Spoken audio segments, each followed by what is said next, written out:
Translator Pierre Scoffoni. Reviewer Denise R.Q. Roughly 365 million people have English as their mother tongue. More than 2 billion others learn and speak English as a second or third language.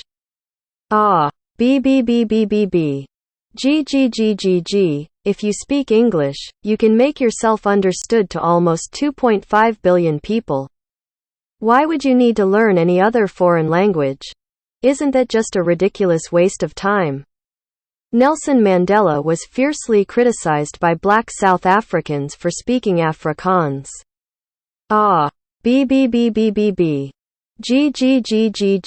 He replied. When you speak to man in a language he understands, that goes to his head. When you speak to him in his own language, that goes to his heart. So here's the thing. If you want to win somebody over, you need to speak to their heart.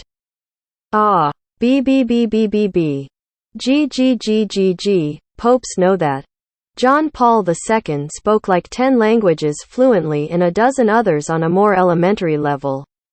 Wherever he went, he would greet the people with at least a few sentences in their native language. And that was an important key to his popularity. People with foreign mothers-in-law, or foreign mothers-in-law to be, know it, too.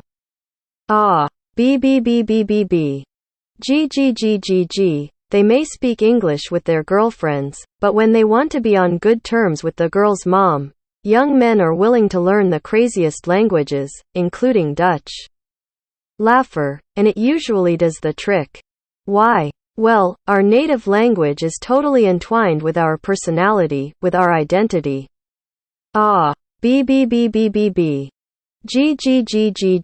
Our whole personal history is deeply rooted. It's soaked in our mother tongue. There are so many memories and feelings connected to words, expressions, even to the grammar that we have grown up with. So, if you learn another person's language, you show that you are genuinely interested in their life.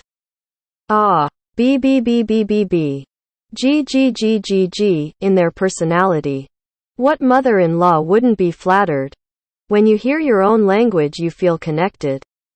When you're traveling, and you've been speaking a foreign language for days or weeks,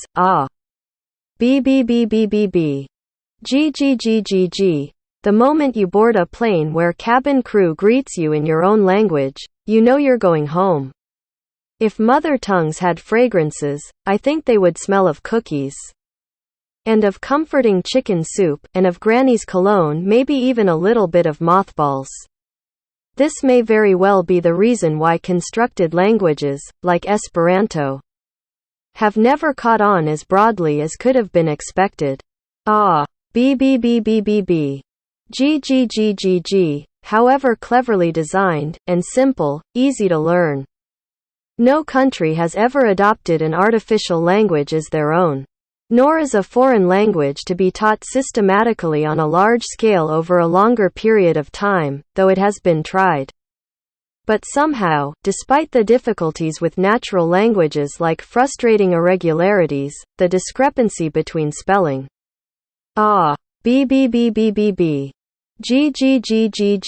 and pronunciation, sometimes absurd complexity of the grammar. But despite all that, we prefer to learn languages that have grown organically with people. Constructed languages speak to the head. Natural languages smell of cookies. To Nelson Mandela, learning Afrikaans was all about knowing your enemy.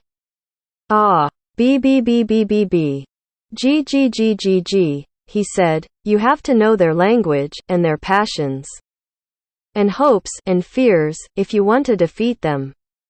He did. It worked. But it's not all about enemies all the time, is it? This applies to all kinds of human relationships. And I'll be the last person to claim that mothers-in-law are enemies per definition.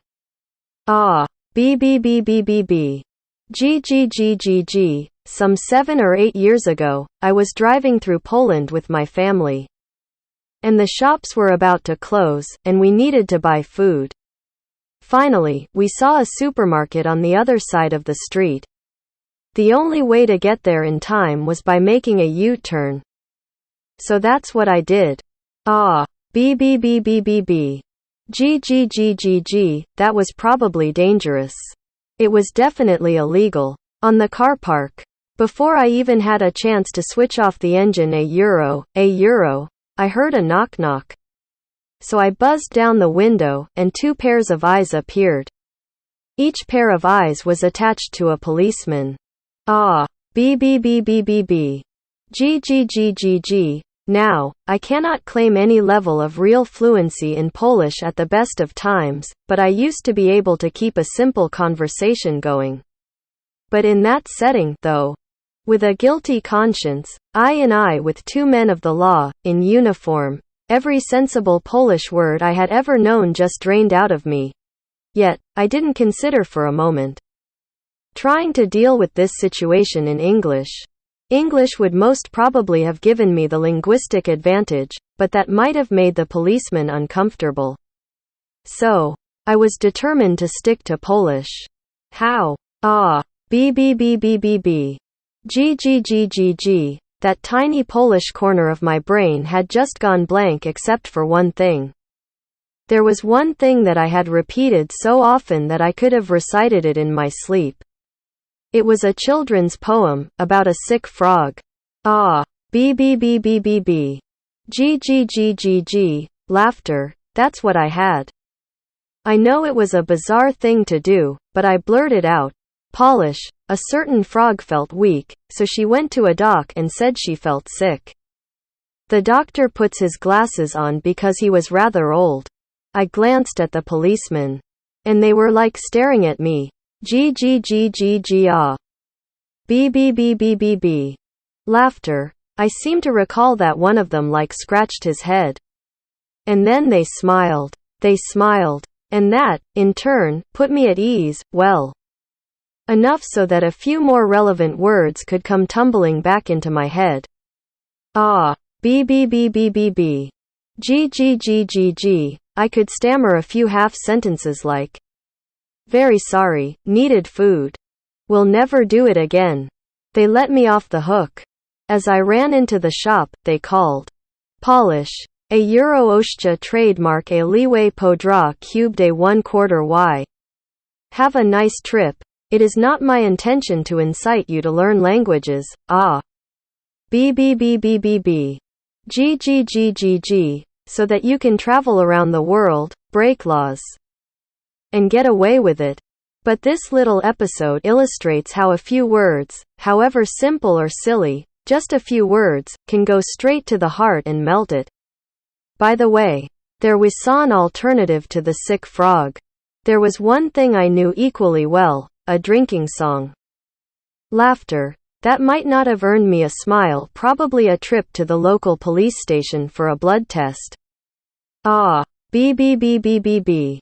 G G G G G. You don't need to learn many languages. And you don't need to learn them thoroughly. A little can go a long way. 10 words to the heart can have a bigger impact than 1,000 words to the head. You can choose to always use English and meet in the middle. But you can also choose to be the person to cross that middle line. Ah. B B B B B B. G G G G G. And meet your new acquaintance. Or your opponent, whoever it is, meet them on their own territory. Speaking the other's language does not make you weak, it proves you strong. It's the person who has the courage and makes the effort to cross lines that wins in the end. Ah. B B B B B B. G G G G G. Don't be afraid to make mistakes. Mistakes make you human. And in this case, there's a bonus. If you make a mistake out there, you give the others an opportunity to help you, to come and meet you. Ah. B B B B B B. G G G G G. And in this way, the connection you have just initiated will be stronger. So, do you want to make yourself understood or do you want to connect? Let's all continue to learn and to use English, so that we can interact with mixed audiences, like we're doing here at Tedx.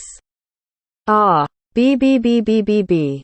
G G G G G. English is a powerful tool for sharing knowledge, for international conventions on global problems. Above all, English is the highway to 365 million hearts. To 365 million people, the English language smells of cookies. But why stop there? B. G. Why not make the extra effort and learn at least one other foreign language? There are many flavors of cookies out there. Let's go and taste a new one. Thank you. Applause.